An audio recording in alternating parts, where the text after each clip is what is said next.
Fox, leader of the council, and my job this morning is just to really welcome you here, and welcome you here on a well, quite a miserable day in some ways. Some people might like it. It looks a little bit more like winter and what we should be expecting, I suppose. But I hope it didn't mess too many of you up. The snow, I know I certainly came into some up over the top of Shire Newton, so there is a little bit lying around. Can I thank you for taking your time to come today to this forum? This is the second one we've had, and it was fantastic the last one. And by the looks of the numbers here today, this is going to be equally as good.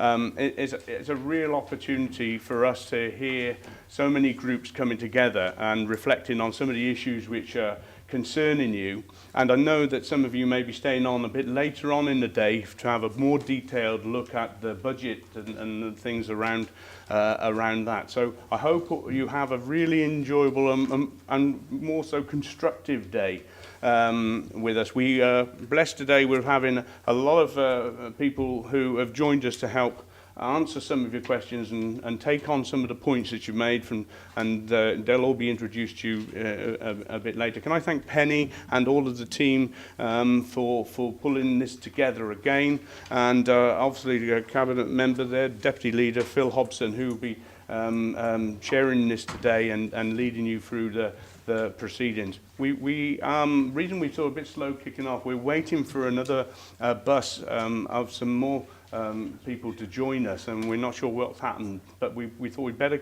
kick off, and they may join us in the near future, we hope. So just a big welcome from me on behalf of the council. Chairman would have been here to welcome you as well, but he's having to conduct another meeting with the Armed Forces Covenant, with a relationship we have with the Armed Forces, and they're meeting in his chamber at the moment. Otherwise, he asked me to pass on his apologies. So with that, can I again welcome you, and hope you find today productive. I'll be here sitting in the back, and I'll be listening and be taking part a little bit later on, I'm sure.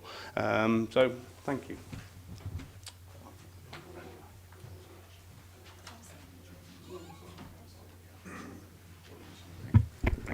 Morning everybody, and thank you for coming. It's the second ever Access Forum for Monmouthshire. I'd just like to say thank you to Penny on my right. Penny Walker is the coordinator for the Monmouthshire Voices project and works for the South East Wales Equality Council, which is a project run by GAVO, the Gwent Association of Voluntary Organisations, and funded via the National or the Big Lottery. I'm Phil Hobson, Deputy Leader of Council, and one of my responsibilities in my portfolio is equalities, which will obviously, within that realm, covers access for everybody here. Just to let you know that we are live streamed. Any meetings in this room actually now go straight onto the internet and are then archived on YouTube, which is accessible at a later date.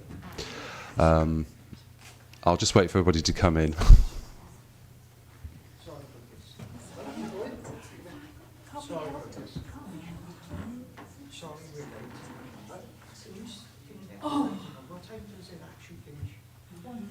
We're not staying on that, still. You're not, no, I think you wanted to. Why do I understand it?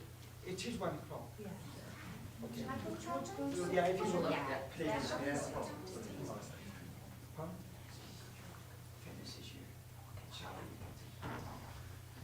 I'll try to continue. We have late arrivals, as you know. The bus has now arrived. So the object of the exercise obviously is that this is recorded and then archived on YouTube, accessible there. That is for your reference if you wish to access it at a later date. But also for anybody who wasn't able to make it today, they can actually access and see exactly what's going on. So there's nowhere to hide anymore for us. We're recorded, we're live, and we're there for prosperity. Just to let you know that we're projecting to finish at 1 o'clock. We're now at nearly 25 past 11, so we will have to sort of cut somewhere. Anybody who wasn't at the last or the first Access for All forum, I think it had a bit of a feel of a question time. Not that I'm bigging myself up to be some Dimbleby, not at all, but what I mean to say is it's a fairly relaxed manner. I'm scanning the room all the time, looking for the hands going up. I might miss you, I'm sorry, but I will try and get you. I try to keep to order. And if I see a hand go up from someone that's already spoken, I have a little system which means they go to a secondary list. So if you want to make a second contribution, I will try and get you in, but I do try to stick to time.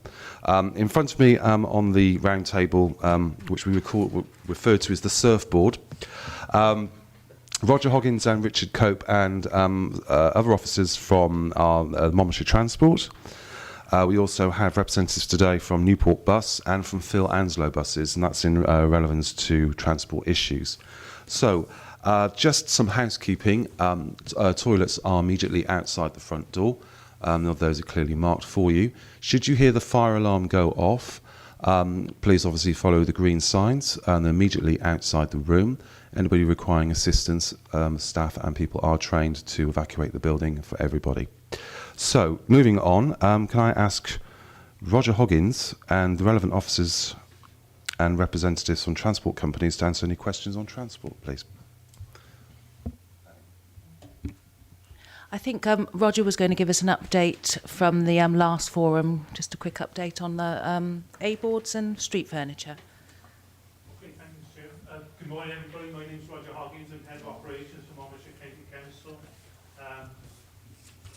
Was that term actually describes what I do? I'm responsible for highways and waste and transport, along with my colleagues in the operations team. At the last meeting of the... Sorry, Roger, can you turn your microphone on so the camera's on you? Thank you.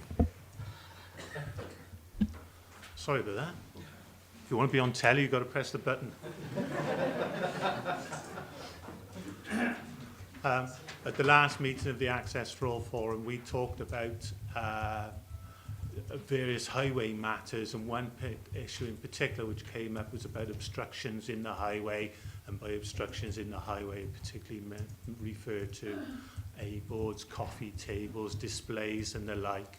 And we saw an extremely useful video which had been prepared about the impact that has on various users within the street. That video, I said, would go out to all of the highways managers, and it has, so as they can better understand that impact. So they've seen that. I think from memory it ran through Monmouth, Raglan and Abergavenny. I seem to recognise various streets in it. And that's gone out to them just to increase the awareness of those staff when they are looking at jobs within those streets, be it curbing jobs, repair jobs and the like, and particularly in relation to improvement jobs.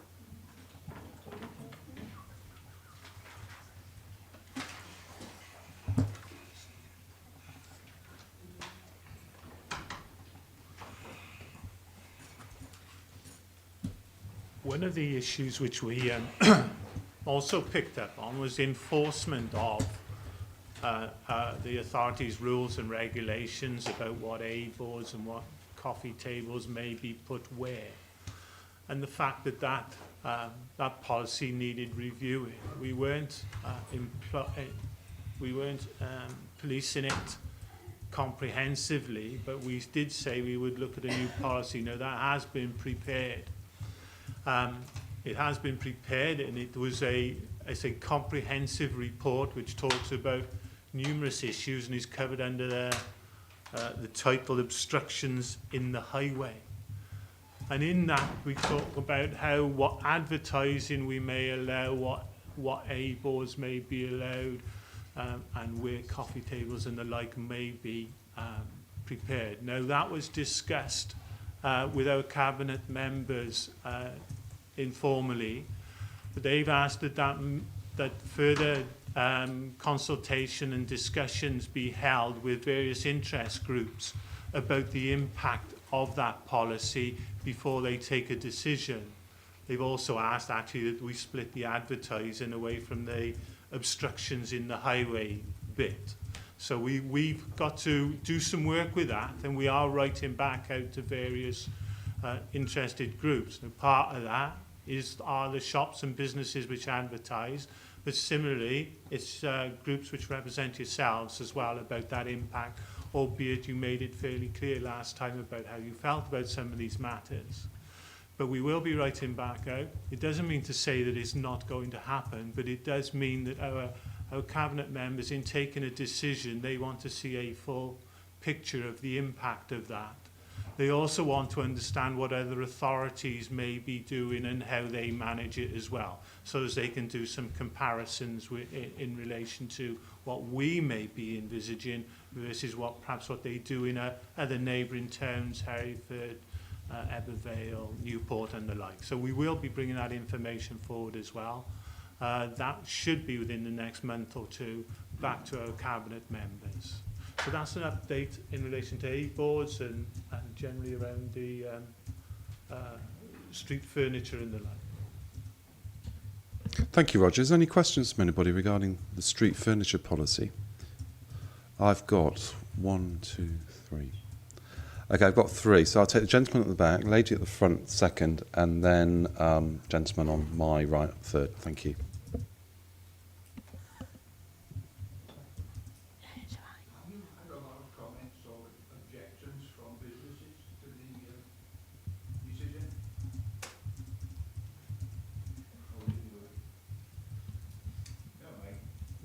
Okay, I did press it, but think it's my turn on the telly.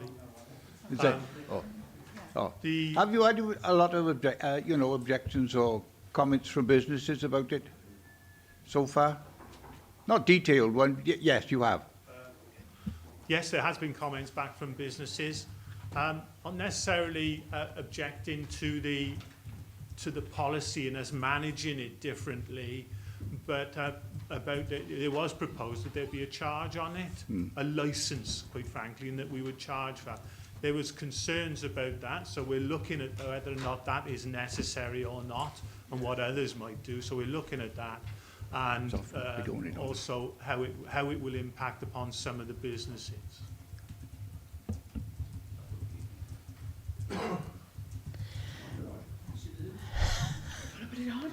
Hello, my name's Karen Coffey. I came last time about the payments, but I woke up Monmouthshire every Wednesday, and few people have been laid off because of like the council is trying to do cutbacks. Can you explain me what cutbacks are?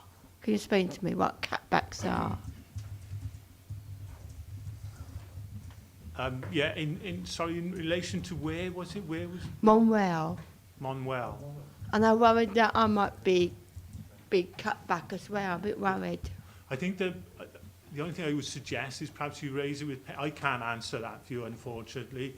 Perhaps if you raise it through Penny, Karen, and we can talk about that, can't we? In the life issues Yes. group, we'll have a chat about that and what's going on. Okay, all right. And also, we had a nice transport today, very nice transport. Was it good? Very good. Thank you very much. Excellent. That's all I've got to say. Thank you.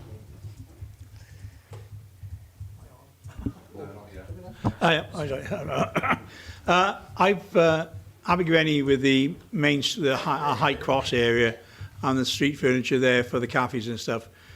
Several shopkeepers have said, well, what's the problem? You can still get through, and you can disabled access can go outside and get served without having to try and get into the cafes. The main concern that seemed to be was in the main street of Abergavenny, where A-boards and tables were obstructing the pavement, so left very little thing. So I hope due consideration will be given to the cafes in the main High Cross area of the town, which give ambience to the town. But it's the people like the Auberge area down there where they totally obstruct the pavement.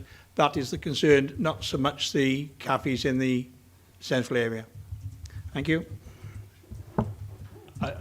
Thanks for that, Colin, because I think that's the type of thing which our Cabinet members, when they come to a decision, would like to understand a little bit better before before they actually put the policy in place, because you don't particularly, as you suggest, I would suggest you don't particularly want to be taking away those things from the town centre, which perhaps add to the feel of the town centre where it's not causing a problem. So that's what we're trying to address. Thank you, Roger.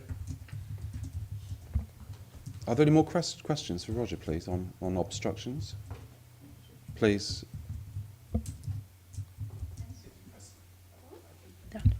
Well, I would like to bring up Usk, because people do have A-boards there, and everyone knows about the traffic through Usk. So, I mean, it's not safe to step off the pavement. So I think something should be done with, there are a couple that are quite bad.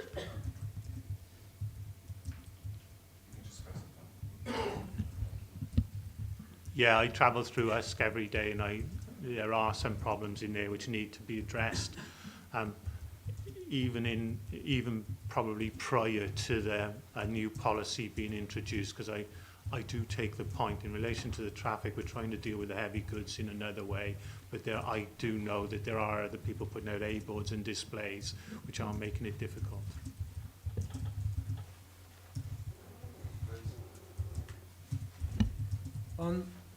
On the theme of Usk, I'm a resident of, I live in Llangibby, not far away, but Usk is my hometown and something that's very dear to me. Now, seeing these big lorries clip the bridge, nearly a monthly occurrence, doing immense damage and I'm sure costing the council a fortune. Now, why isn't there a round steel barrier on that one corner where traffic came from Newport and turning right over the bridge? They hit and it goes for Burton. Has that been considered at all?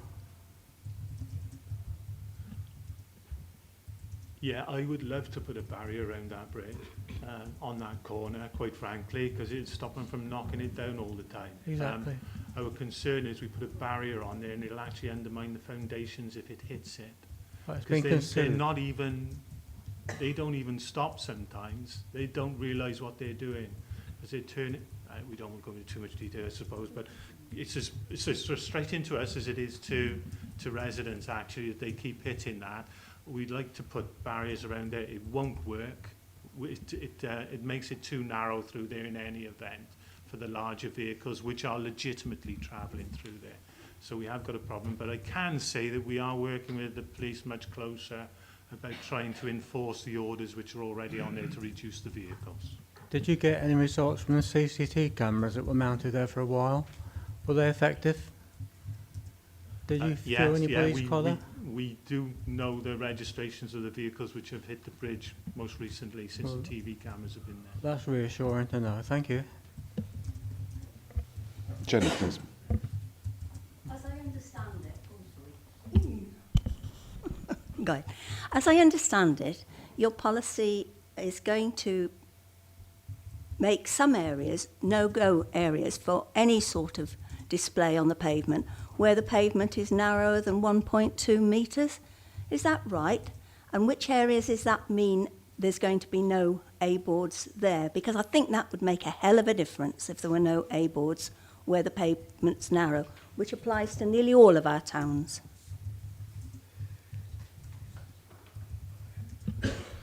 Yeah, in summary, that's about right. If it's less than 1.2, there shouldn't be obstructions there. And if we go back to Usk, that's definitely not the case. As some of the pavements there aren't even a metre wide, I would suggest. So we are aware that when we enforce this, it will take away a lot of those A-boards which are presently there. So we need the business community to also understand what we're doing and why, and perhaps even give them alternatives to advertise as well. So there is some work to be done around it, but in principle, that's what's behind it.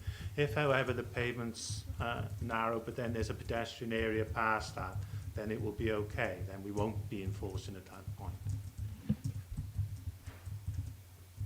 I'm scanning the room. I don't see any more hands going up. So thank you, Roger, for coming in and updating us on that policy. Can you just give us a quick timeline when you can foresee the policy from now on? Because we're in a formulation stage and consultation. Thanks, Chairman. I met with the officer who's doing the work on it Monday this week. We've got some information from what other authorities are doing, like good practice in other authorities. I've asked him to do some more, but I would hope that we'd have a report ready in relation to the obstructions within 2 months to be able to bring back to the Cabinet members and to have a look at. Thank you for that. Okay, I'll move on then to the next item on the agenda, which is about accessibility and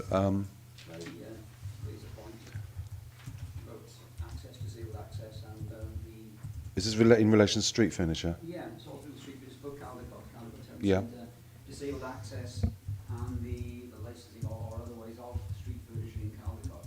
Our biggest concern in Caldecott is to protect disabled people, mothers and children in terms of licensing the area for vehicles entering. I'd like an update from Roger, for anybody who's here from Caldecott, as to where we are with that policy.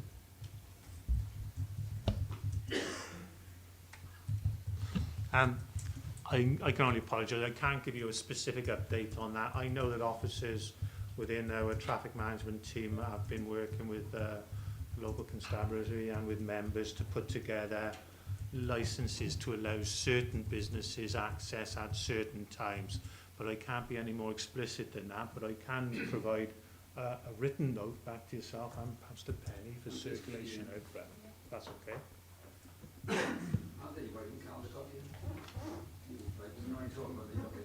Okay, thank you. We'll make a move on then. I've just been scolded by Penny to remind you that when you do turn the microphone on, if you could just say your name and the town you're from, so it's recorded that everybody's coming from all over Monmouthshire, not one particular area. So thanks for telling off, Penny. That's okay, I'll move on then.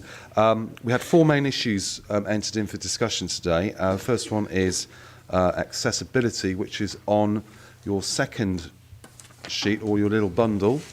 And Penny's going to explain these 4 for you. I just wanted to explain what the notes are. Basically, when I told everyone about the forum and that it was on transport, people have emailed me or rung me, sent me texts on issues that they wanted raised. So I thought the best way was to do some notes for the transport department, but also for the forum. And these are just a guidance, and obviously discuss what you want, put your hands up and say what you want. This was just really an idea of what people have already sent in that they'd like sort of brought up. Okay, again on services, anybody wishes to make contributions now at this stage? Please, at the front. You want to have a word with me? I like to, it's about Monmouth where Jamie Farr lives, but he needs transport to come to like people first. He can't get any transport like coming here or he finds it difficult because he's in a wheelchair, he's disabled, and he finds it difficult to get transport. He's got his own transport, but the carers are too busy. Sometimes he can't make it, sometimes he can make it. And I want to know why the transports, the people, why can't I get more transports? Can you explain to me that? Individual transport's quite hard, Karen, because you can't have a bus come to your door and pick you up and take you somewhere because it costs a lot of money basically to be able to do that. So that's why, he will have his mobility allowance and he'll be able to use that perhaps to get a taxi if he needs to go somewhere. But in general, it's very hard to get, like today when we got the buses to come and pick you all up and everything, that takes a lot of organising to come and pick you up from your door. And so it's really, even they try their best, but it's really quite hard for them to do that. That's why we have general buses running from bus stops and things like that. But we talk about that, don't we, in our groups and things. So we can talk about that a bit more in our group. Okay. Thank you, Penny.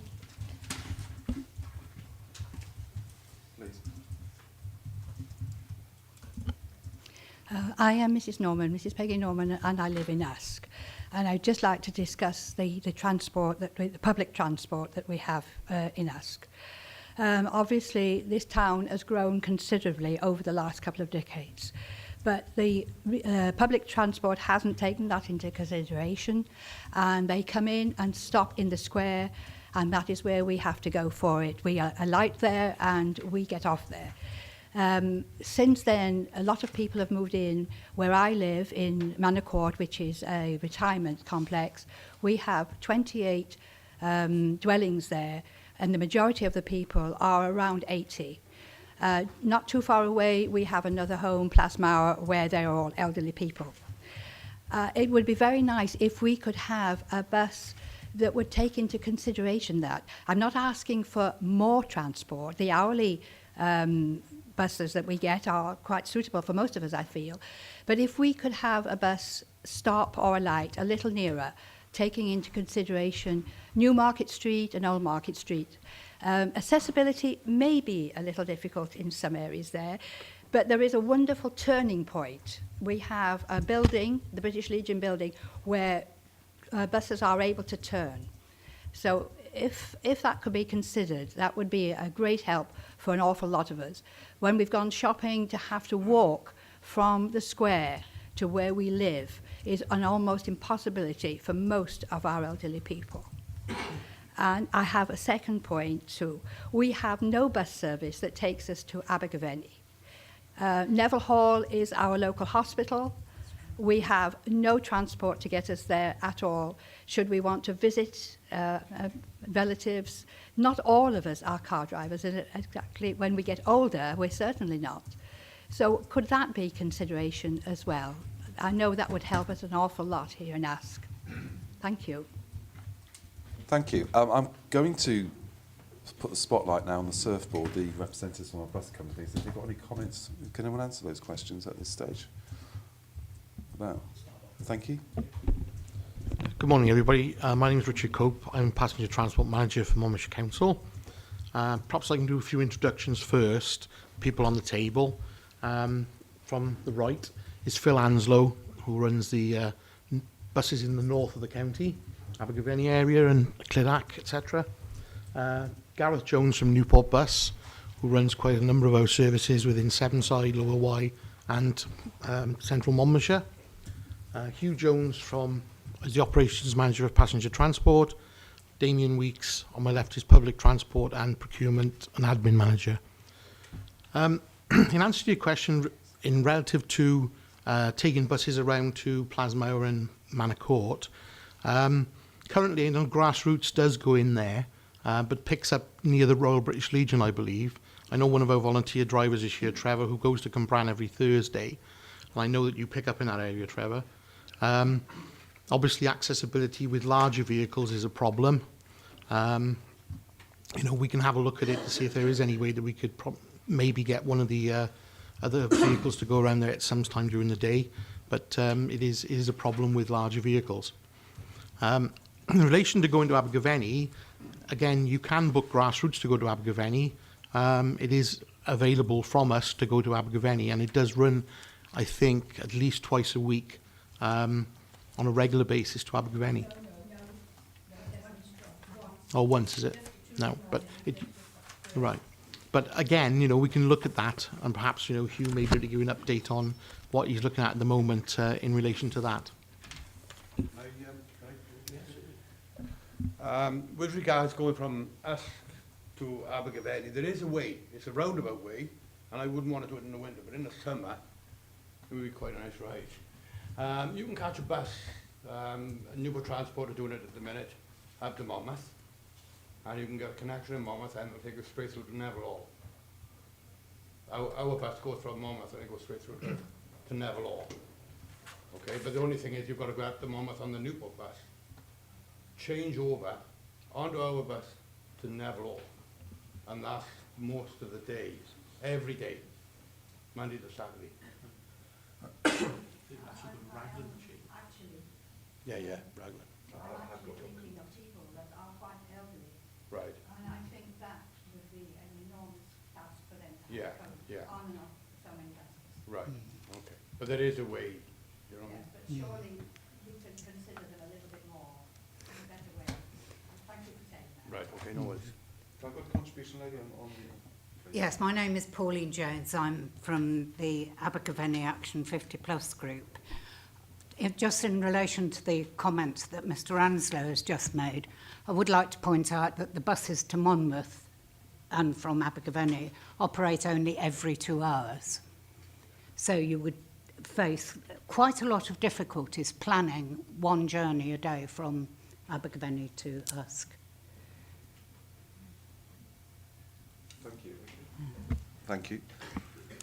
If you could just press the button for me. The button on your microphone. Yeah. Thank you. Yes, I've got Mr. Rook from Chepstow. I've got a lady in second. Thank you. Sorry. Not Mr. Rook, Councillor Rook. Beg your apologies. My question is to do with the bus service from the Chepstow bus station. At 5:15 every weekday, the bus service finishes, and there's no buses running from Chepstow bus station or there's also issues with the timing of the buses during the day. There are times where we have 3 buses all queuing up at the same bus stop in parts of Walk because the timings are all wrong, and it means then that you have an hour wait to get to an alternative. Is there anything that can be done to help alleviate the problem, especially the early finish of the buses, for the simple reason businesses are open past 5 o'clock nowadays, and employees are struggling to get from Chepstow bus station to the outlying districts after that time. Any response to that? This is specifically Chepstow, Bulwark and back, isn't it? The W services. We constantly look at the services, especially with Monmouthshire, and we're looking at reviewing at all times. We can re-look at a timetable at any times. We as a company can do some personal monitoring on this, and in negotiation with Monmouthshire County Council, then we could look at changing the timetable. We are directed to a great extent from Monmouthshire because obviously attended service, but the flexibility is always there as an operator. So we're willing to look at it and to see if we can make any adjustments that is going to help out. With regards to the timing of the buses, that's another big one because we do have an elderly complex in my ward which relies on the bus service which stops right outside. If these people have appointments to hospital appointments and things, they have to go into Chepstow bus station and then catch another bus from the bus station to the hospital.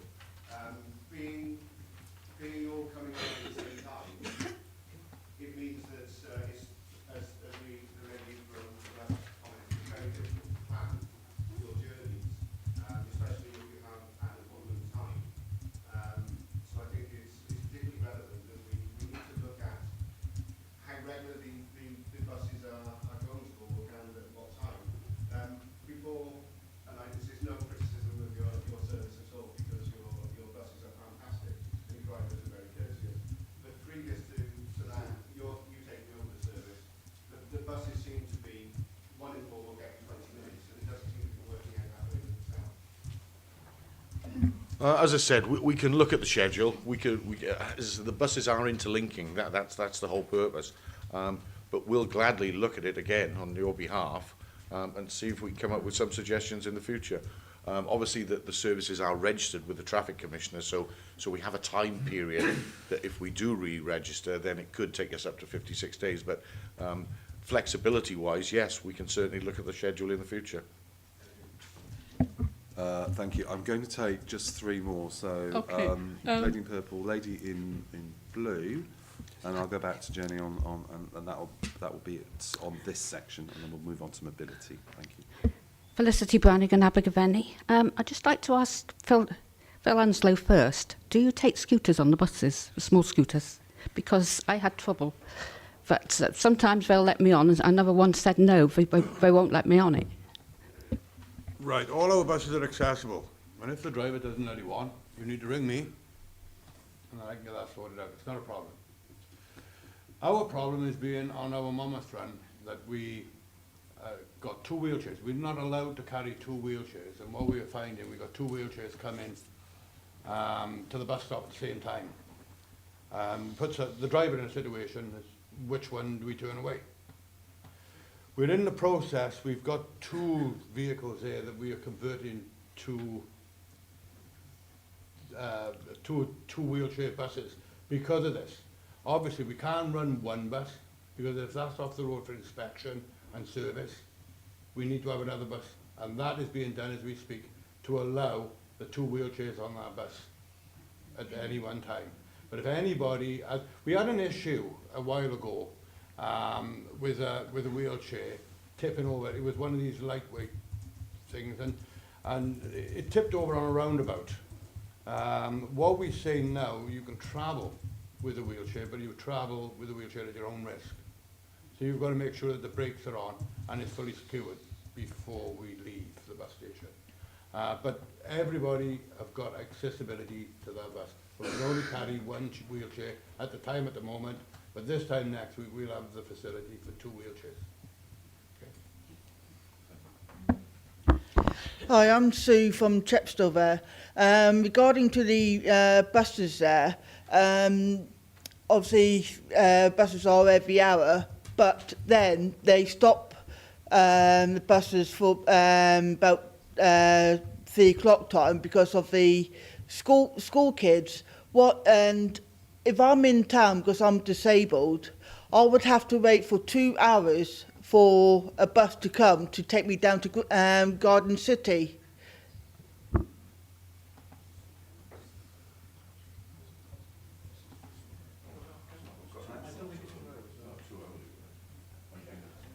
I think somebody's checking for you.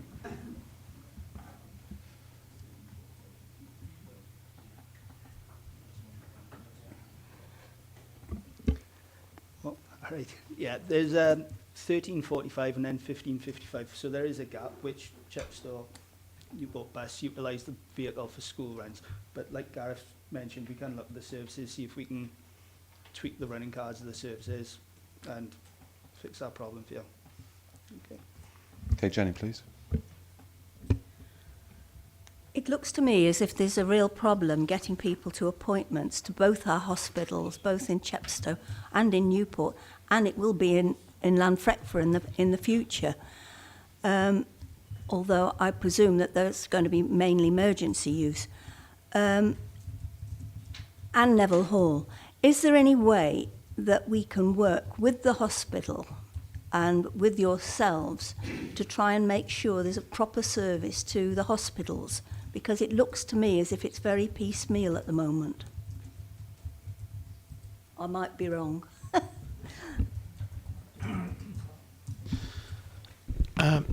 We have tried to speak to the hospitals on numerous occasions and to the Now in Heaven Health Board to try and coordinate, services better to hospitals. I know at the moment, obviously, some of the service buses call in there. Some of them are commercial services and they run them to the hospitals. We also do a tremendous amount with ringer riding grassroots to hospital appointments. But obviously, hospital appointments are quite difficult to coordinate because once they get there, we never know when they're going to come back sometimes. And I think the issue is to really try and speak to the hospitals and see if we can actually get a time window or a time frame that those people can be seen at. I know it's very difficult. I mean, I take my mother to hospital actually a couple of days ago, and obviously waiting for appointments, you can go there and have a time, but you might be there another hour or 2 hours before they're coming back. So it is difficult to get that coordination sorted out, but it is something we are looking at, and we will be talking to Nyron Bevan to see if we can sort something out with them. Thank you for that. I'm going to wrap this section up and move to most. I'm sorry, I know you want to ask a question, but I'm trying to keep the time. I was just going to say that one of the issues that's cropped up here, which can't be answered today, and I know from family experience, hospital appointments, there's not just one, they are weekly, and it could be twice a week at different sites as well. That appears to be quite a running theme. We've heard from us going, well, we just can't get to Neville Hall, but you could go via Monmouth, but then it's every 2 hours. It's an issue. We just had an idea, as for the next forum meeting, would it be your desire, would it be of use that we can get somebody from NHS Wales or the local NHS to actually come and address the issues of how do you get to appointments in hospitals if you haven't got the use of your own car? Is that... Okay, please, if you just put your mic on, thanks. Right. What I was going to say, just a constructive suggestion. If you are elderly or have any real difficulty getting to the hospital, provided you book a hospital car several days in advance, you can have a hospital car to take you to the hospital and back without any problems. That's the usual procedure. My mother used it, I used it when I broke my wrist, and other people have used it, and they will pick you up from your home. They may pick up several people as well, but they'll pick you up from home, take you to the hospital. And my wife was the same, going down to Velindre. They pick her up from home and take her to Velindre and bring her back again. Thanks. You just switched them. Yeah, I mean, all those issues could be raised together. I have to wrap up this section to stay on time, so I've literally got 1 minute. Can you explain to me, every time my sister has a hospital appointment, she has to go to Monmouthshire or running and to Neville Hall. Can you explain to me why that my sister has to wait for that appointment to come? I don't know. Karen, we'll have to discuss that at the next one. We'll get some people in from the hospitals, Okay. and we'll talk about them then. Yeah. Yeah. Okay. Thank you. Okay, thank you very much, everybody. I'm going to move on now to the next one, which is mobility. People were asked to send in comments beforehand. I've got that right, Penny. Yeah. There's just some of the comments that just to benefit, obviously, for any viewers. So, they've got an idea of some of the comments that came in. Some minibuses don't have big seat belts. What percentage of Monmouthshire transport is wheelchair friendly? When buying or leasing new minibuses, etc., can we ensure that a certain percentage of them are wheelchair friendly? Place on the bus allocated for disabled use has a bar which makes reversing into it difficult. I've asked about the other side where there is fold-up seats, and I've been told that this area can be used for disabled. However, this appears to be at the discretion of the individual driver. Just going to Hereford one day, I was told I couldn't use that side and had to reverse around the bar, whilst other drivers don't seem to mind which side we use. I think there's an issue about consistency there. Are wheelchair walkers supposed to be folded up as well? We have an experience of a lady who will not fold up a walker, and this can sometimes get in the way of other passengers. One which is worrying, which I think needs an answer, there is often a lot of abuse from passengers if you are on the bar side of the bus, as they have to stand out of the way to let you out. Most of the drivers are good at making them, one's threatening to throw them off the bus.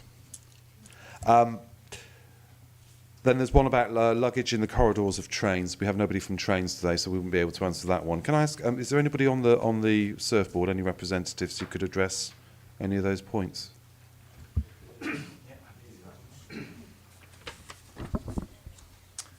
Hi there, good afternoon. Hugh Jones, I'm the Operations and Commercial Manager for the Passenger Transport Unit. We currently have 16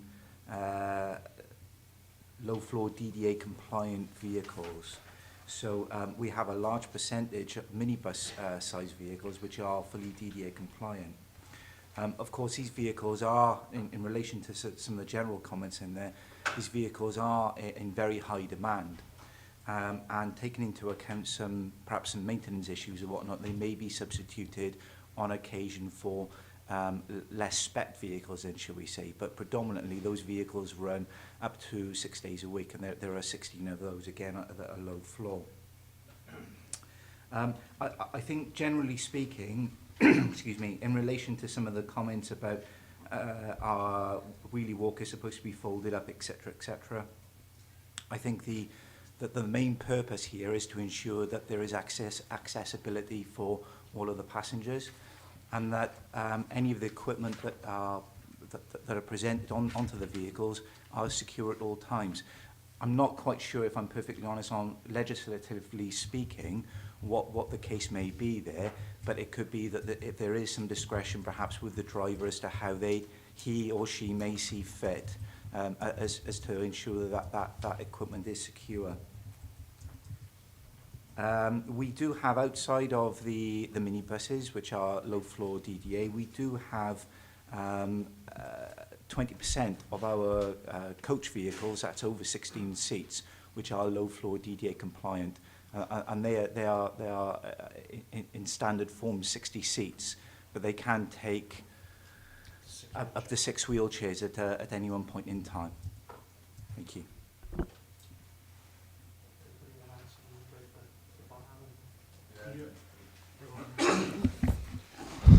Right, regarding the bar on the bus, I take it, who gives this question? The bar on the bus. When you get on the bus, you mean on the left-hand side? Yeah. Yeah, it's actually sort of stagecoach buses where the problem is. Right. Place of Villa and Right. stuff. But you can. I was told I could sit. You could move the foldable ones up on one side, foldable seats. Right. And go in there. But I was told. But most drivers let you do that. But another driver wouldn't let me do that, and I had to reverse. Right. And when you got a scooter, you're actually blocking the seats in front of you, which can't be folded up. And you got to try and manoeuvre. This is the difference between a scooter and a motorised chair, really, isn't it? Because the chair would be a lot easier to reverse than a scooter. We have no rules and regulations as far as drivers are concerned. When the vehicles are passed, they're passed with a certificate to say that they're DDA compatible. Because you have, I'm talking about wheelchairs now, not scooters, because you have the padded backrest. And of course, people should be sat backwards in case a vehicle has to brake suddenly. But it is down to driver's discretion for the other side of the vehicle. And as long as they're happy that you're safe and secure, then there shouldn't be any real problems with it. But it's the difference, as you say, between scooters and chairs. Yeah, but every vehicle is built to the same sort of specification now with a low floor. And generally, there's one wheelchair which a scooter would come under on that vehicle at any one time. You can't have 2 or 3, or even though you might think there's plenty of room in the bus, it's illegal to do that because the vehicle is certified just for that one wheelchair. Unless, of course, it's built to a different specification and certified for 2 wheelchairs or whatever. Please. Well, perhaps the bus companies could answer a question then. I needed to attend an appointment at the Royal Gwent from Abergavenny, and would have needed drops in my eyes so I couldn't drive. And this was before I knew about the hospital car service. I was told I had to go to Raglan, wait there for a low-level bus to go to Newport. From Newport bus station, then I had to find a low-level bus to take me down to the Gwent, and vice versa. For, an absolutely impossible task. Right. To me, I served with Postwatch a long time ago, and the buses were given till 2010 to be fully compliant with the Disabled Discrimination Act. No. They've altered it again, have they? 2015, January the 1st this year. All right. And that's only vehicles under 7.5 tons. Right, they've altered it again, and I didn't know that. But I say this has been an ongoing feature since 1995. And surely to goodness, it's not just yourselves, it's the railway companies as well, need to get their act together and get accessibility for people with scooters and wheelchairs to be able to go to a bus station, get on a bus and go to Newport for an appointment rather than have to go from Abergavenny to Raglan, from Raglan via Monmouth. I can't understand why you had to do that, because Stagecoach run a bus direct from the bus station to Newport. I went into the road show, and I think the gentleman there, I was at the road show you had this last year in the bus station Abergavenny, and I made specific inquiries about this, and this is what I was told I had to do. No. Stagecoach runs at 33. 33 well, this was a Monmouthshire Run road show in the bus station car park. And I went down there with a scooter, and this is what I was told I had. The only way I could get to Newport was on the route I described to you. Right. Well, but unless, of course, Stagecoach are running coaches on the 33, are they? Yeah. They might have been running coaches which is not accessible. But I see this is it's not just the bus companies, the railway station and all the rest. Accessibility to Abergavenny is impossible. The old setup of this Disability Discrimination Act is wrong. Right. We run a bus up over the railway bridge, up over the canal bridges in Gilway. And we've been running that bus for quite some time.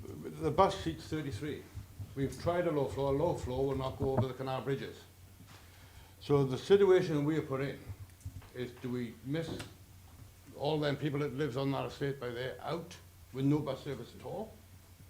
By missing up and putting a low floor bus in? Or do we carry on using the bus that we're using, which is a step vehicle, but we've had to take 11 seats out of it to abide by the law. So basically we're 11 seats less on that particular route. But the wheelchair still can't get in. Now I've asked the question, if we bought vehicles with 33 seats in and a chair lift on the back, which would make that accessible, would that comply? And it wouldn't. You know, I can see the commercial aspect of running, as you say, over small, narrow roads. But I'm talking about main routes from the main towns to main hospitals. And it's just not on. They don't have to comply with the big buses until 2020. 2020, good grief. Thank you. Okay, I've got 3 hands up. So the lady in red. So the lady in red. Behind you, the lady in purple. I'm going to say the lady in blue because I don't have your name, sorry.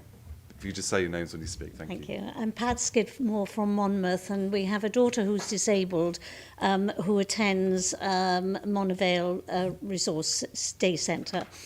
My query is regarding the Monmouthshire County Council bus. The bus is being used to pick up a number of clients, and in my opinion, in my lay opinion, it's not been fit for purpose for 3 years. The situation is getting worse. We're constantly having a call in the morning to say it's broken down, it's got things wrong with it, etc., etc. And I would just like to know whether there are any plans to replace it.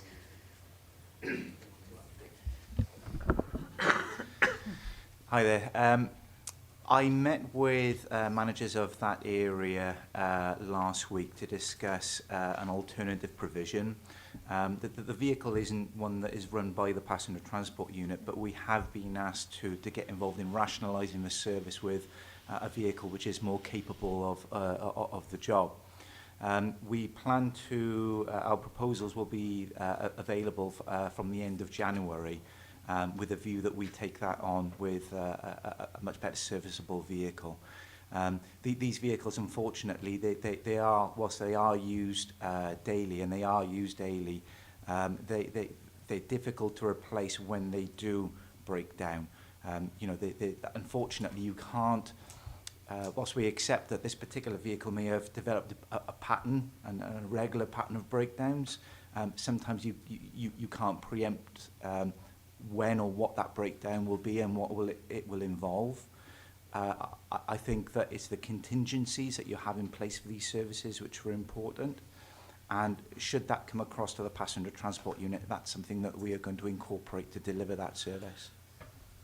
I think that I made inquiries through our county councillor about this problem, and it came back that the service centre said that every time there was a problem, a replacement bus was provided. This is not the case. The carers have to take the clients in themselves, which, you know, maybe they're not really allowed to do, but they do it. And I take my daughter in myself. I mean, she's totally wheelchair bound, and we need a lift to get her into a bus. I am actually familiar with your particular case, and yes, I have been in correspondence with your local councillor as well. That in part has been the trigger towards re-evaluating the provision that is currently there and the vehicle that is currently being used. Hello, my name's Pam Johnson from the Stroke Association. I wondered if there was a policy by any of the bus companies represented here for a priority for wheelchairs over buggies and pushchairs. There's been an issue recently in Abergavenny, and I just wondered whether you had a policy on it. Speaking individually, it's a difficult subject. It's always been a difficult subject. Basically, you're relying on the moral behaviour of the general public. Now, wheelchair areas in buses are for wheelchairs, okay? They're not for buggies. But especially in high residential areas where you get a lot of buggies, they believe that they're there for their buggies, even though we know that they're not. Comes down again to driver training, but drivers can only do so much to insist on somebody moving their buggy. For example, drivers now, all bus drivers, have to have a certificate of professional competence, and that's all different training modules. One of those modules was disability awareness. So we've tried to instill it on our drivers, but they're in a difficult situation. It's basically down to the driver who's in charge of that vehicle. But we can't control the attitude of the general public, unfortunately, even though morally we know that it could be very, very wrong. But prioritising it, our drivers, they do their best. And this is what we can only ask them to do as their best, because they're all passengers and they're all customers. So it's back to moral standards, I believe, and the attitudes of the general public when it comes to prioritising disability access chairs or buggies. It's unfortunately, and I'm sure Phil will back me up, it's the way of the world at the moment. So we're in a difficult situation as well. But as I said, there's nothing we can do legally to make people take down their buggies. But we try to do our best. And we're pretty much the same, so there's very little you can do. You know what I mean? We're lucky, really, and the services we do in Abergavenny and Monmouth, people understand, and it works for us at the minute. So, you know, we only ask our drivers to do their best. Right, thank you. I'm just going to ask, I seem to have broken. Lady Blue, and then I'm going to take one final, sorry, I'm going to have to take one final one because I need to try and stay to time. Or am I being too mean? Okay, I'll take, that'll be like the three there. So, yes, second and then third. Thank you.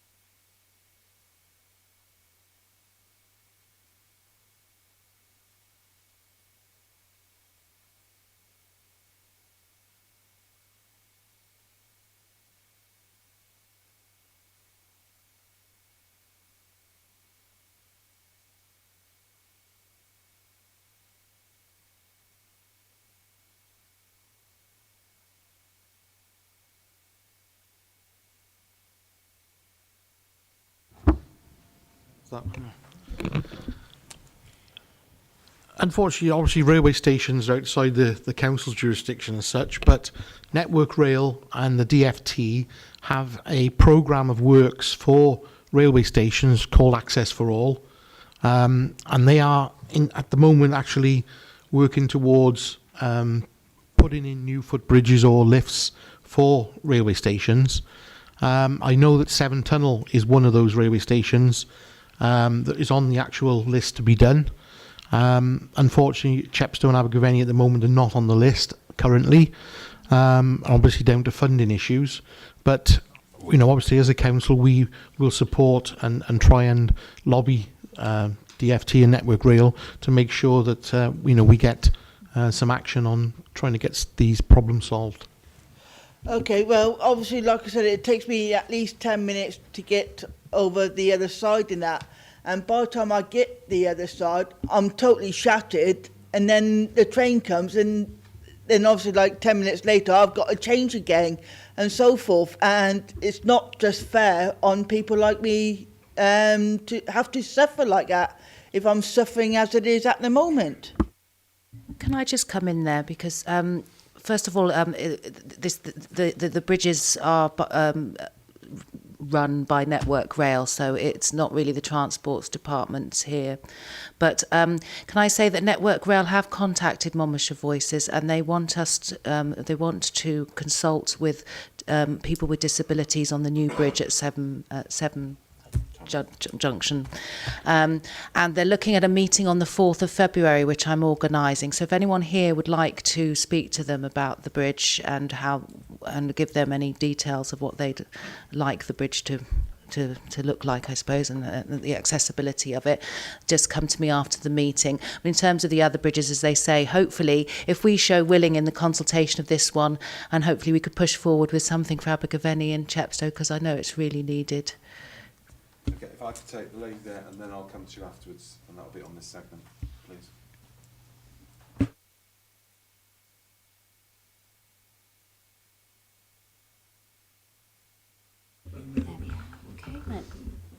Oh, hello, I'm Linda Corley from Pandy. I use the X4 stagecoach quite frequently to Hereford and Monmouthshire, Merthyr. And we have this problem with the buggies and the wheelchairs. They've recently put a sticker on their window for this area that it can be for elderly wheelchairs or buggies. But if they're going to do this policy, years ago the children, they had to have the buggies put down. My children, we had to put our buggies down to get on the bus.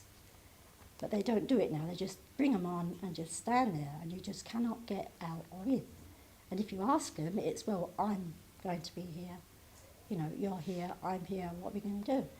There's quite a lot of arguments on the bus at the moment about it, you know. And also the bus shelters out in Pandy, there isn't any. I've for years and years I've asked for shelters.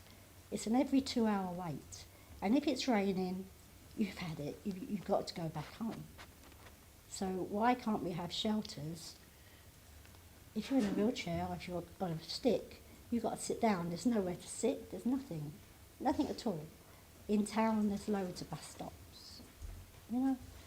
It's so annoying if you have to go back. Can I answer that with the buggies?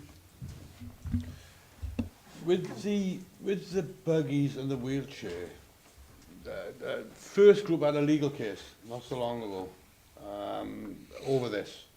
Somebody with a buggy said they had the right to be there. Somebody with a wheelchair said they had the right to be there.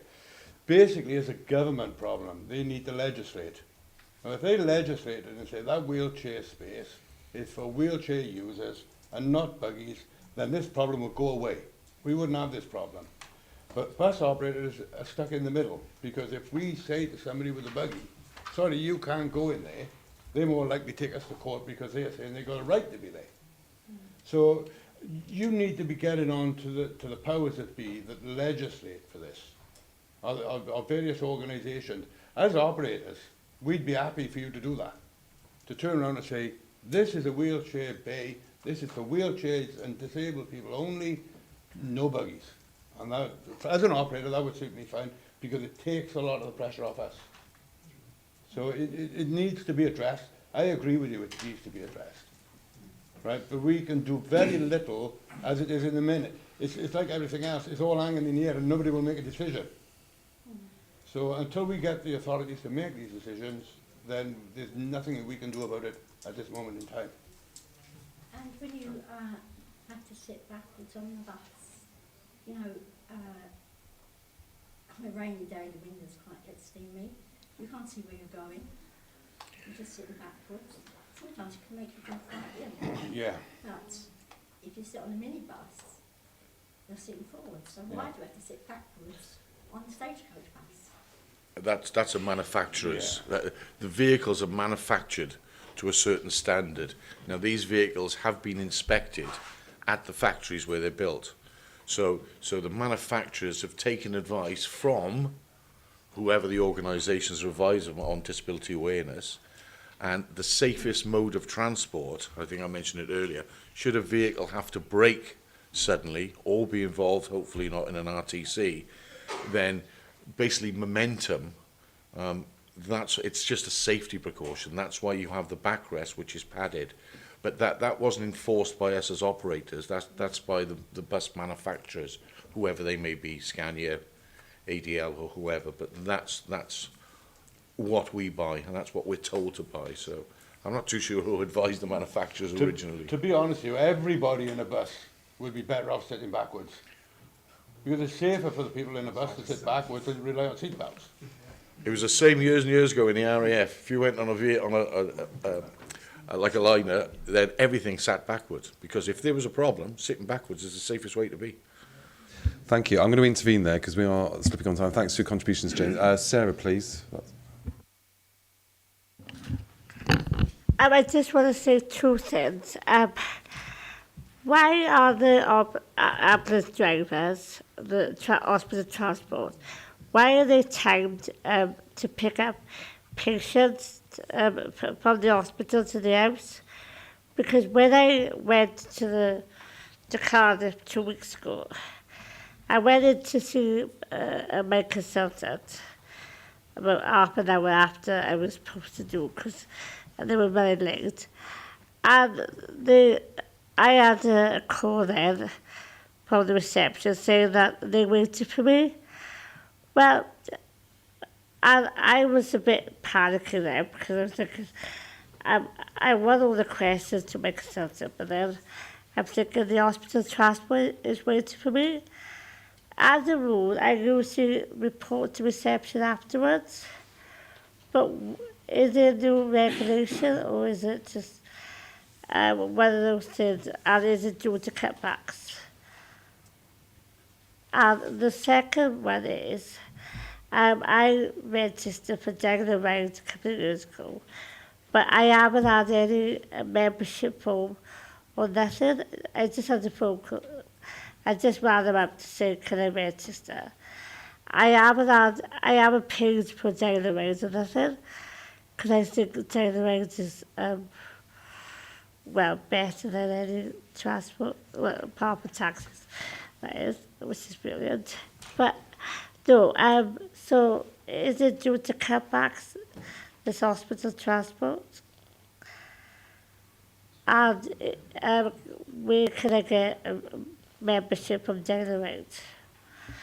Sarah, the hospital transport's run by the hospital, so I think the next forum we should definitely get the health board in, and I'm sure there's plenty we could talk to them about, and we'll discuss that one.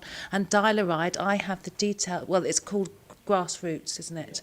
Yeah. I've got the details here to give out to everyone. I was going to mention that's the next point, so we'll get to that. Okay, I'll just let one contribution in from Councillor Dovey before I move on to Grassroots. Thank you, Sarah. Oh, Sarah, could you just press the button on your microphone for me, please? It's done. Thank you. Just a very quick one, Councillor Hobson, and thank you for letting me in. With regard to the questions that were raised, re the bridge at Severn Tunnel for the disabled, there is already a debate going on with regard to that bridge through the Transport Strategy Group. So what I would say is that we should be talking to one another to ensure that Network Rail get one solid message rather than perhaps two different ones going across. It'll make our case even stronger. Thank you. I absolutely agree with you, and we should liaise then on them wanting to meet with us. Could I just say as well, it would be very helpful for us as a group, I think, to have a copy of what is discussed at these meetings, because some of that might be cross-cutting on what we're trying to do within the county as a strategy group. Thank you. Thank you. Right, we'll move on to... I'm sure Penny will get your details at the end of the meeting. Okay, I'll move now on to the next segment, which is Grassroots. We had a number of comments that came in from you, and here are some of them. So, gentlemen in front of me, if you can address these points, or all of them.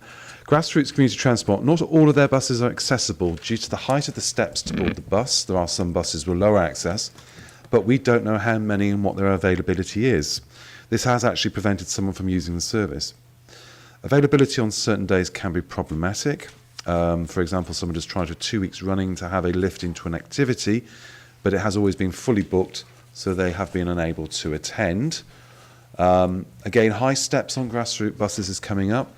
And then a fourth one, why does the Grassroots bus only operate between Monmouth and Abergavenny, but not any other route?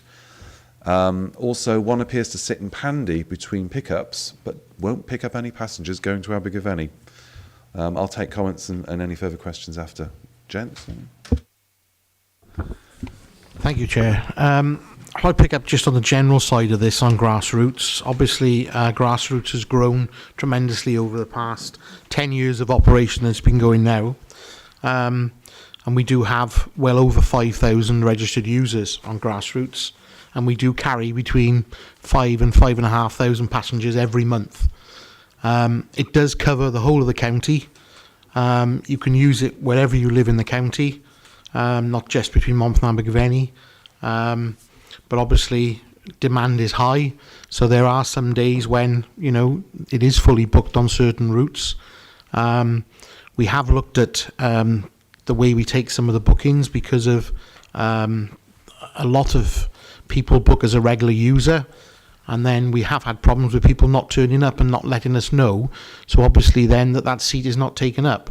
So that's something we try to address by saying that they have to ring up every time if they do that on a regular basis. Again, obviously, because the demand is so high, the capacity up to some days we actually run up to 17 vehicles. So obviously, you know, we have to run what we've got. We do try and accommodate as many as we can. I'll just hand over to Hugh if he wants to carry on with some of the operational side of things. Yeah, thanks, Richard. Yeah, it has been mentioned that we do have 16, 17 low-floor DDA vehicles on grassroots, and they are in continuous operation from Monday to Friday, sometimes on a Saturday as well. But I think that in points 1 to 3, what the query represents is that there is greater demand over and above the capacity of those vehicles. What grassroots tries to do is to utilise other vehicles that the authority has at its disposal. Although prioritising the low-floor vehicles for those who generally need it, we feel that we can offer a service for those others outside of that may be able to access a normal standard minibus, even one with a low step for that matter, a side step.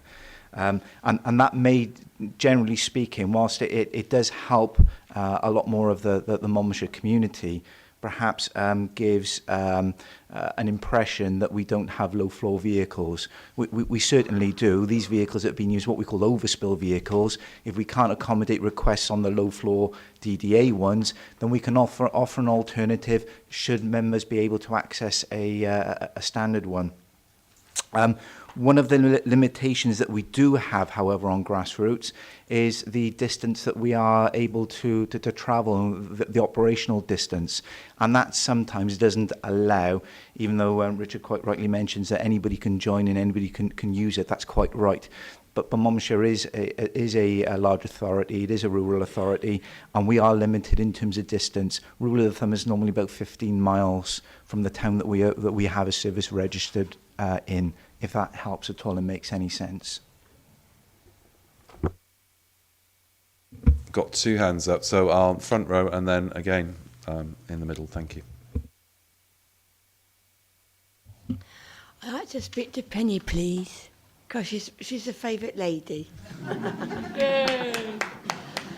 I have to say to Penny that every time I go to work, when it's very, very icy, I remember last year that I came off the Cardiff bus. It stopped up by Tesco's, and the payments last year was very slippery, and I nearly slipped because of my balance, and the people didn't put the salt on the payments. I'm a bit worried that I might slip again. I'm a bit worried.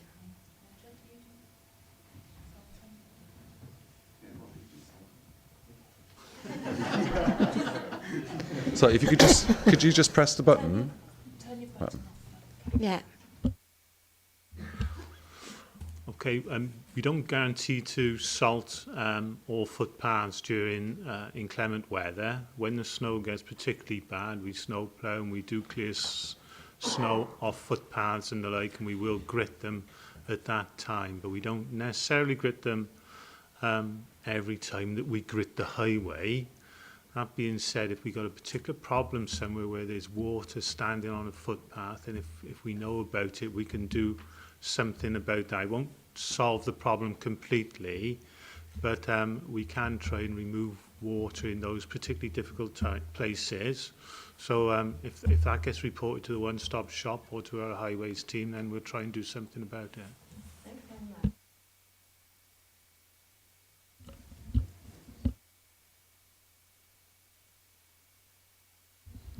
Hello, Pam Johnson again from the Stroke Association.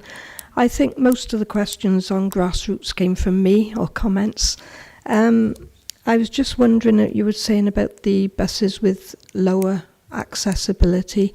If someone wanted to book one of your routes, would it be better for them to ask for a bus with lower accessibility when they book? And also, I had a comment from someone saying that the bus didn't go to Monmouth. Is it that because they want to go from Monmouth to Chepstow, is that too far? Could you answer that? And also, is it true that you can't have electric wheelchairs on grassroots buses? Hi there, happy to answer the queries. Every passenger who's registered with Grassroots undertakes a self-certified assessment, if you like, a risk assessment. That basically provides our team with information, personal individual information about their capabilities to access certain types of vehicles. So we may reasonably make the assumption, based on the information that we've been given, as to what vehicle may be appropriate for them to access on any given trip, unless, of course, they are going to advise us differently. We're becoming more proactive in this because there are a number of passengers who have been registered with Grassroots since 2004 when it started that are still travelling with us now. And unfortunately, their mobility perhaps isn't quite what it used to be. And so we have officers who are proactively going out and re-risk assessing individuals if they're not coming to us directly with a change in their circumstances. It's important, I think, at any point in time for passengers to let us know at the point of booking. It certainly wouldn't help if they're ringing in just to make sure that we are able to accommodate their particular requirements. As far as the Monmouth to Chepstow, in that example, that is likely to be one of the cases why Grassroots hasn't been able to help on that occasion. Because, as I say, it is likely that it would have been over the distance criteria by which we're limited on through the licence that we operate on. Finally, we can take wheelchairs, scooters, electric equipment, that kind of thing is not a problem. But we are, as a duty of care, shall we say, and hopefully you'll be pleased to hear this, we want to know more about that equipment before we take it on the vehicles. We want to know, is it crash tested? What equipment do we have to supply on a given day to ensure that it can be safely and securely transported?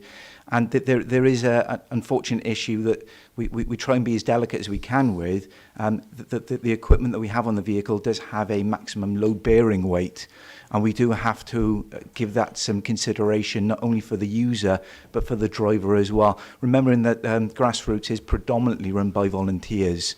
So that perhaps paints a picture without it being, causing any disrespect, but it is irrespective consideration of ours from a manual handling point of view to ensure that any loads that we are moving, transporting, etc., we can do so appropriately. Can I just come back on that last point about the electric wheelchair? The person was told, and they're not overweight themselves, but they were told it was a policy that electric wheelchairs are too heavy for the ramps. It would very much, these are very individual circumstances, and I'd like to know a little bit more about those to be able to give an accurate response. But generally speaking, these electric wheelchairs are very much different in terms of weight. It could be that we're limited on the type of vehicle, or specifically the vehicle that we can accommodate that request on, and that may in turn compromise when we're able to help that individual. But I'm happy to discuss this individually with you if it helps. Jenny, and then Mary Allen, and I'll have to wrap up this segment. Thank you. Thank you. Jenny Barnes, Care. There's been a lot of discussion about wheelchairs and scooters, and I think that the council and everybody else involved with transport for disabled people needs to recognise that scooters have now become a fact of life in our towns and on the buses, and everything should be suitable for scooters. The other point is that in September, I understand, an Active Travel Act came in Wales, and I think we ought to be asking in the future how the council is going to respond to the Active Travel Act, which came in September and involves, as I understand it, money for pedestrian and cycle routes through the areas, because most people do their travelling on scooters. Thank you. Answer that one. Thanks, Jenny, for the question. Obviously, the Active Travel Act will be coming in fairly soon, and we are currently writing a local transport plan for Monmouthshire for 2015 to 2020, which has to be in with the Welsh Government at the end of this month.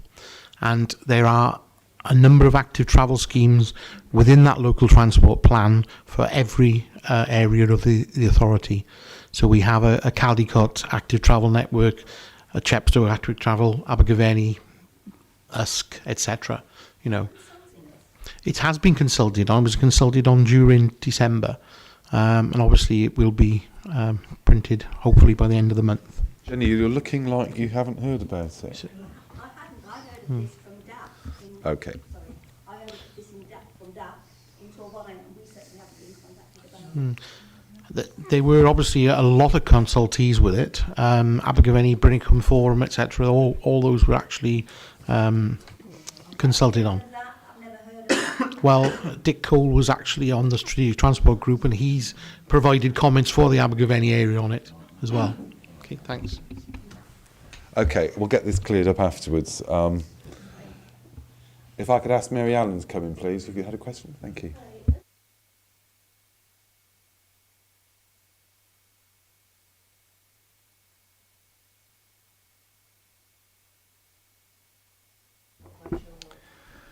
The vehicles, depending on the requirements, are capable of taking up to 16 passengers if they're all what we call standard access able. That may go down if there are particular and specialist requirements, i.e. wheelchairs, scooters, that kind of thing. But as far as can groups book it and it still can go out routes without it incurring an extra charge as being seen as private hire? Because that, when I've tried to book a few times, there seems to be sort of grey area that we're not sure. It'll depend on where you're going. It'll very much depend on where you're going. If it comes outside of the distance that we are permitted to operate under grassroots, then we may be able to offer you an alternative provision under private hire. Yeah, which I've done, which again for our group it's been hundreds of pounds sometimes have been quoted, but even this is one I've been inquiring about from Monmouth to Abergavenny, which I was first told that was exceeded the 15 miles, and then that was also, it was the amount of people would be using it would be a group, and it might come under private hire, which again would be if it's over and above 16, and given the sort of advocate on the 16, then it would come under a private hire. Yes. If it's 16 is the threshold. Yes. If it's over the mileage criteria, then it would come under private hire. Yes. I mean, I think the importance in this is that with colleagues who are sat next to me as well, is that we need to consider the alternatives that may be available to members of the public to travel, say, from Abergavenny to Monmouth. Okay. And can I just raise another point there that we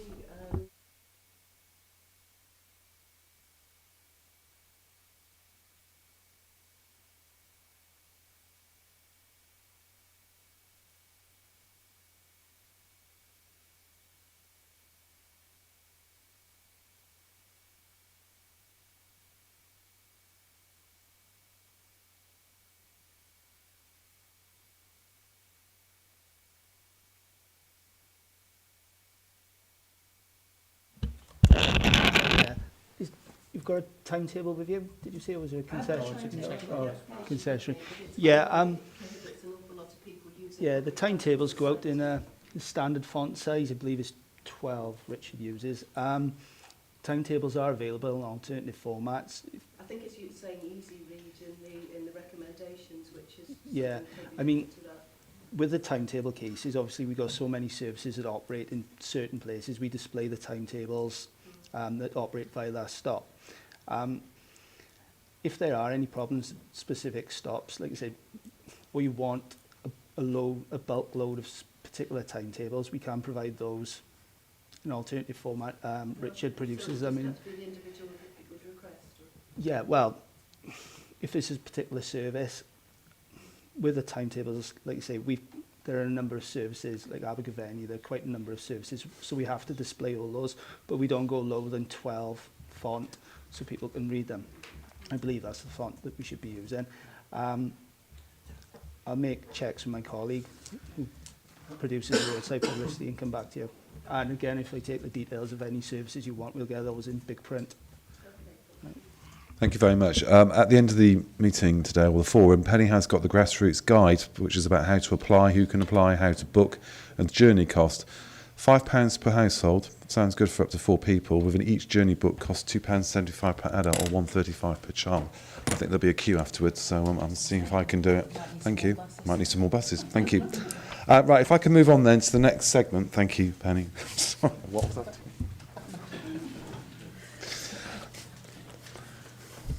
I'm going to get told off afterwards. 15 minutes. 15 minutes. We're now moving on, not probably giving it justice in 15 minutes, is special education needs for young adults. So 8 comments or 8 questions that came in. So I'll ask those who can to address themselves to these. Why is transport not provided for post-19 young adults? Whose responsibility is it to ensure the safety of transporting young adults with learning difficulties to and from the chosen college? What is Monmouthshire's transport policy for young adults with disabilities who wish to access independent living skills? All transport staff completing the ASD Aware scheme. I'm not aware of what ASD means. Am I? Thank you very much. It's just for anybody that's viewing who may not know the acronym. Transition planning for all college placements. 6, information regarding transport. Where would you find the information required? 7, why are there or were some of the most vulnerable students no longer provided with free transport to colleges, where councillors and council officers can claim expenses for travel, meals and many other things and obliged to accept them? I can answer that one. 8, one of our members has had problems with transport to us college. They don't take wheelchairs on the bus anymore, even though he is attending the department for people with a disability. His parents have had to buy another wheelchair to keep at Usk. I'm not sure if Colleague Grant or MCC are responsible for this transport. So I'll ask anybody to refer themselves to those. Anybody?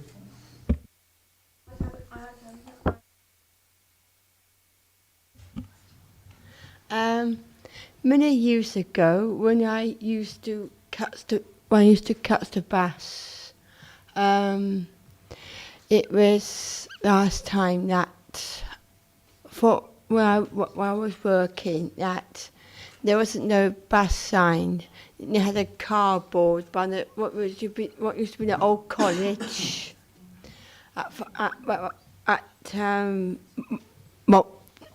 not Monmouthshire, I mean by Aberfell, it used to be the old college, and there wasn't a bus stop there, and suddenly I was standing there, and next minute the bus went past me, and I missed my bus. Yes. That's not good, Karen, is it? No. Because it's one circumstance, I can't see, it's hard for me to say, isn't it? Because obviously maybe the driver didn't see you, or, but it's good for us to know, because that shouldn't be happening. Because obviously if you miss a bus, there's probably not another one for at least another hour. So, that's not very good for you at all, is it?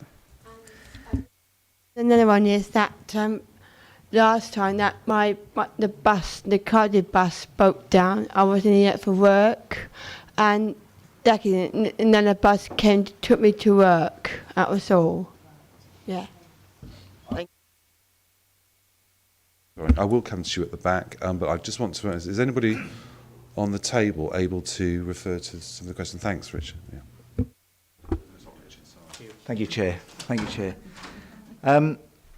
Yes, we've been on a bit of a journey here, I think it's fair to say, this academic year in relation to SEN transport, particularly post-16 related.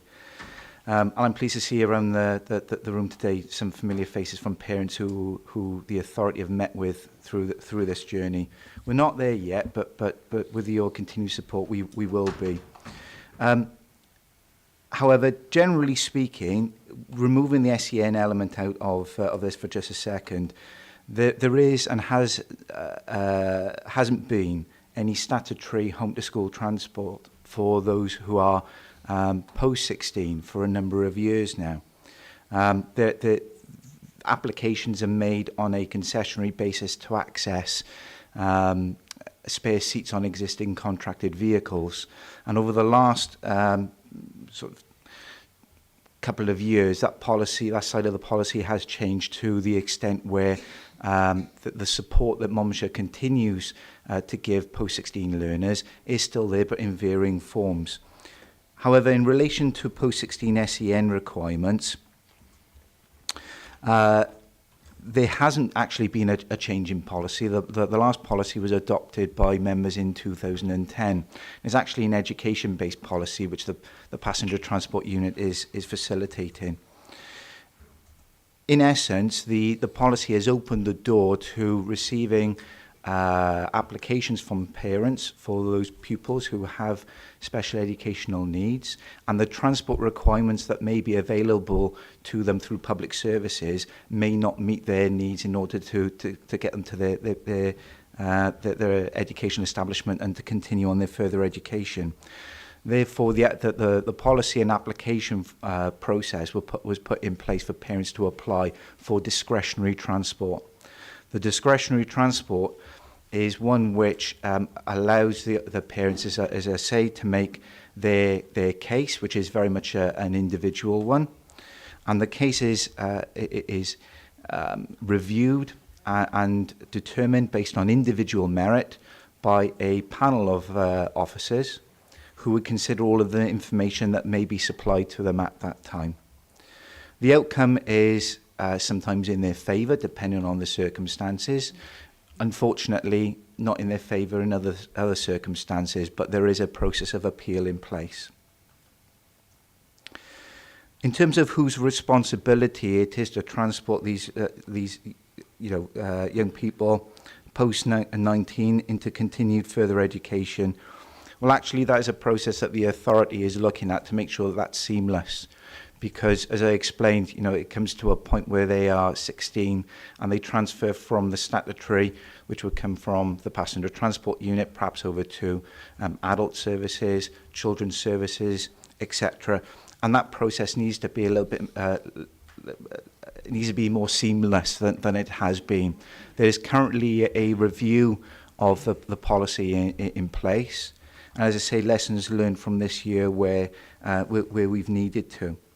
I'm not sure it would benefit to go into individual circumstances, so I'm making a general statement here as trying to address these points.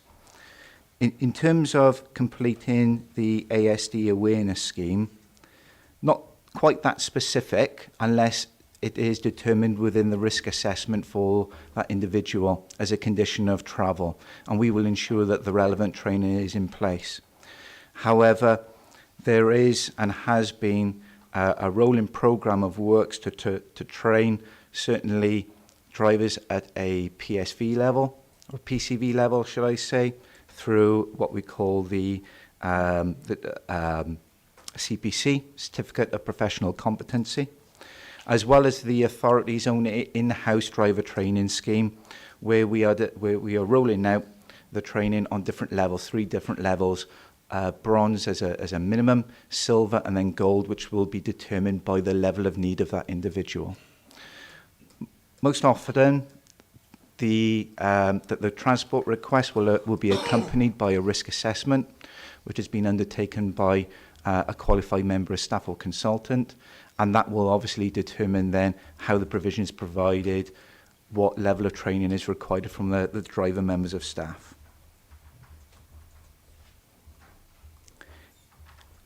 Jason, worth asking any questions on that part so far?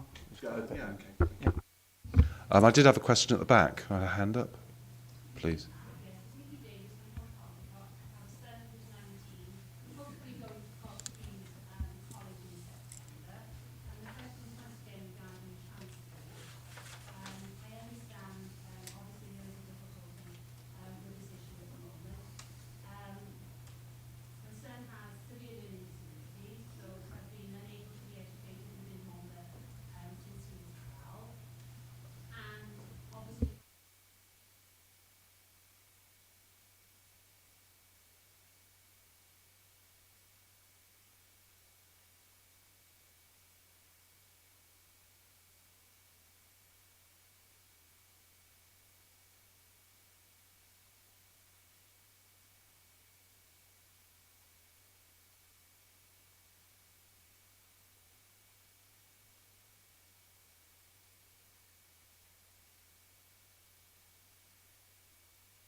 Thank you, Mrs. Davis, for those comments. I wouldn't necessarily disagree with anything that you've said there.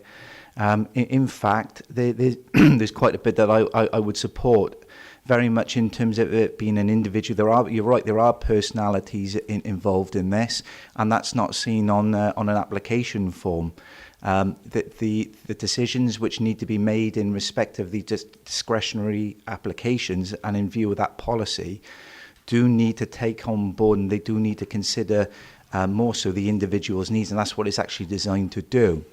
However, one critical element that we have understood this year is that there are a number of organisations within Monmouthshire that know of your son in this case and other young people for the application forms that we would receive that will now be part of that decision-making process to determine whether they are capable of using certain services, what the appropriate level of transport would need to be.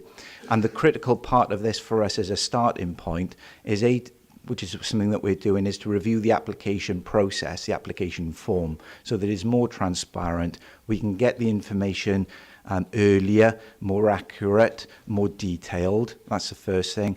The second thing is to engage with the colleges who do need to play more of a part in this process. They do have access to additional funding to provide the courses that they do for these young people, but they're not making that funding available for the transport element of it. That's something that we will be engaging them with also.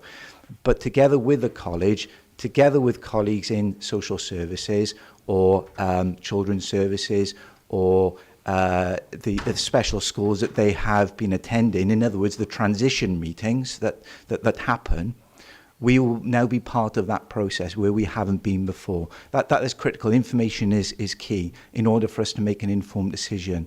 Unfortunately, as a policy goes, Monmouthshire is in the same position as other and neighbouring Welsh local authorities where post-16 transport is non-statutory, and as an authority we have to build a policy. We have to put a policy in place to suit and hopefully to support our young people in going forward in their further education.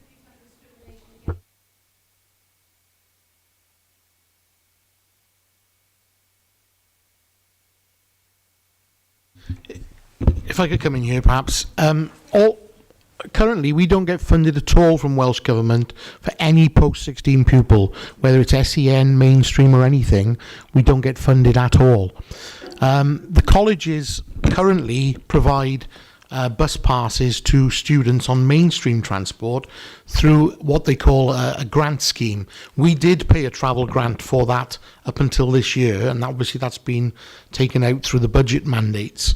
But the college does actually put some money towards that bus pass, but those pupils have to pay to go to college now. They have to pay for a bus pass and they have to pay so much per journey on the vehicle. Yeah, well, obviously, yeah. No, I understand that, and that's obviously part of the policy that we're looking at. The policy has been there, as I said, since 2010, but we are looking at the processes and everything else within that policy of how we actually do this in the future, so that it takes out, obviously, a panel situation that will include people from children's services, adult services, health, etc. So we get all the actual details through for that pupil, and we can discuss that at the panel situation, whereby all those things can be taken into consideration. And there will be obviously closing dates on this, so that it can be done in a timely manner as well, because obviously this year it was not done in a timely manner. It was done over a period of time, and it took a long time to sort it out. But we're looking at that at the moment. There's proposals which should be going pretty shortly to members to discuss, and there will be, yes, yeah, it'll all be set down in timescales. And obviously talking to the colleges as well, because in a way the colleges at the moment, they, as I said, they gave a grant to mainstream pupils. They don't give a grant to anybody applying for SEN transport. So again, that is something we need to talk to them about, because they should be fair and equitable in the way that they do that, and they should pay something towards their transport as well as mainstream. Sorry.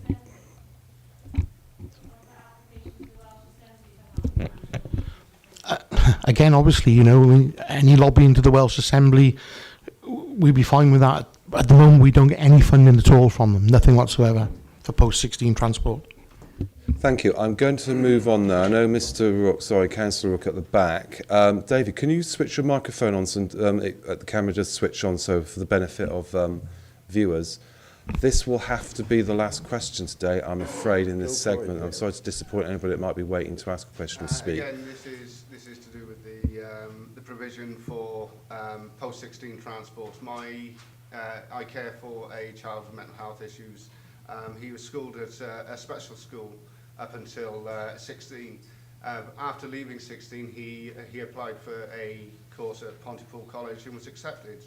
The very first day that he went to college, bearing in mind, prior to him leaving school, he was taxied to and from school. After 16, he was to use concessionary transport, which he did. On the very first day of him using that transport, at 9 o'clock in the evening, I was ringing the police trying to find out where he was. There are serious safeguarding issues. We're forcing people with mental health issues to travel on buses. What are the county going to do to mitigate those issues that could arise for children via suggestion, getting off at the wrong place, being led astray? How are the county going to mitigate those problems that will and certainly have already arisen since the post-16 SEN transport is forced to go to concessionary? Thank you. Perhaps I could just answer that question. Basically, obviously through this new policy that we are preparing at the moment, all these circumstances will be taken in consideration when we're discussing what transport is suitable for the pupil in question. With regards to actually travelling on perhaps mainstream public buses, we're looking into independent travel training as well, which has been quite successful within other authorities throughout Wales, which obviously is a monitored situation with pupils who are able to learn how to travel independently and to obviously, catch the correct bus, etc. And that's been done very successfully in many areas, whereby they are mentored for a number of weeks with an escort, and obviously then taken through a stage by stage process whereby they're able to, at the end of it, hopefully use those vehicles or be able to travel independently.